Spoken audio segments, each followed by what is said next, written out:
Hello guys, അങ്ങനെ നമ്മുടെ ചന്ദ്രകാന്തത്തിൽ ഒരു വമ്പൻ ട്വിസ്റ്റ് തന്നെയാണ് വരാൻ പോകുന്നത് കൂട്ടുകാരെ. നമ്മുടെ നന്ദ നമ്മുടെ ഗൗരിമോളെ കാണാൻ ഇന്ദീവരം വീട്ടിലേക്ക് വരികയാണ്.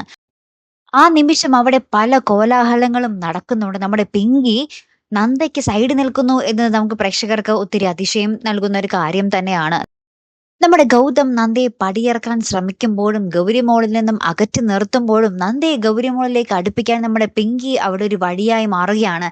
ഇനി അതൊരു നല്ല ഉദ്ദേശത്തിന് വേണ്ടിയാണോ, അല്ലെങ്കിൽ ഗൗരിമോൾ എന്നേക്കുമായി നമ്മുടെ നന്ദ അവിടെ നിന്നും പറിച്ച് വേറൊരു സ്ഥലത്തേക്ക് കൊണ്ടുപോകാനാണോ? അങ്ങനെ ഒരു ചിന്തയും ചിലപ്പോൾ മനസ്സിലുണ്ടായിരിക്കും നമ്മുടെ പിങ്കിയുടെ, അല്ലെ? പിങ്കിയല്ലേ ആള്, നമുക്കൊന്നും വിശ്വസിക്കാൻ പറ്റില്ല അല്ലേ കൂട്ടുകാരെ? ഏറ്റവും ഒടുവില് ഇവരെല്ലാ കാര്യങ്ങളൊക്കെ പറഞ്ഞ് അങ്ങോട്ടും ഇങ്ങോട്ടും ചർച്ച ചെയ്തും വഴക്കടിച്ചും തമ്മിൽ തല്ലിയും ഈ ഒരു സമയം പോകുമ്പോൾ നമ്മുടെ നന്ദുമോൻ ഒറ്റപ്പെടുന്ന ഒരു നിമിഷം കൂടി നമുക്ക് പ്രൊമോയിൽ കാണുവാൻ സാധിക്കുന്നുണ്ട് കേട്ടോ. ഇനി എങ്ങനെയൊക്കെയായി തീരും നമ്മുടെ നന്ദ ഇപ്പോൾ ഇന്ദീവരത്തിൽ അവർക്കൊപ്പമുണ്ട്. പതുക്കെ പതുക്കെ നമ്മുടെ ഗൗതമിന്റെ മനസ്സിലേക്ക് നമ്മുടെ ഗൗരിമോള് ആ ഒരു സ്വന്തം ചോര വന്ന് പതിച്ചതുപോലെ നമ്മുടെ നന്ദയും വന്ന് പതിക്കുമോ? അങ്ങനെയെങ്കിൽ നമ്മുടെ പിങ്കി എങ്ങനെ അതിനോട് പ്രതികരിക്കും എന്നുള്ള കാര്യങ്ങളൊക്കെയാണ് നമ്മുടെ ചന്ദ്രകാന്തത്തിൽ ഇനി വരാൻ പോകുന്നത് കേട്ടോ. അപ്പൊ എന്തായാലും മറക്കാതെ കാത്തിരുന്ന് കാണാം. അപ്പൊ അടുത്തൊരു വീഡിയോയുമായി വരുന്നത് വരയ്ക്കും ഗുഡ് ബൈ.